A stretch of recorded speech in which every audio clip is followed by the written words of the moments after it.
Have you ever been sewing along and you hear something just doesn't sound right, and you flip your fabric over and you have this gigantic nest of threads? Now, here's the thing. This is not a sewing machine problem. It's actually an operator error problem. It happened when you were threading the top of the sewing machine that you did not get it down in the tension discs. And I'm going to show you how to fix that and how to test for it. So right now, if my presser foot is up, it is really easy to pull on this thread. But if the presser foot is lowered, those tension discs close on the thread and make it really tight. See how the needle's actually moving and I can't pull the thread through? That means you have tension.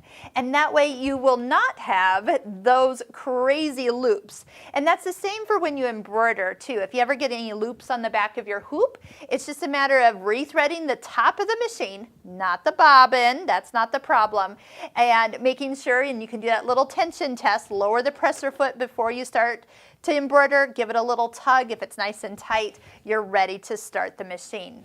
So where are those little tension discs? They are in the first groove along the first time you go down through the machine. So make sure when you're threading the machine, sometimes I'll even hold my thread and kind of floss it and make sure it gets nice and deep into those discs. And then that way when you lower the presser foot, it is guaranteed to keep the thread tightly snug inside those discs, and then you won't have any problem whatsoever.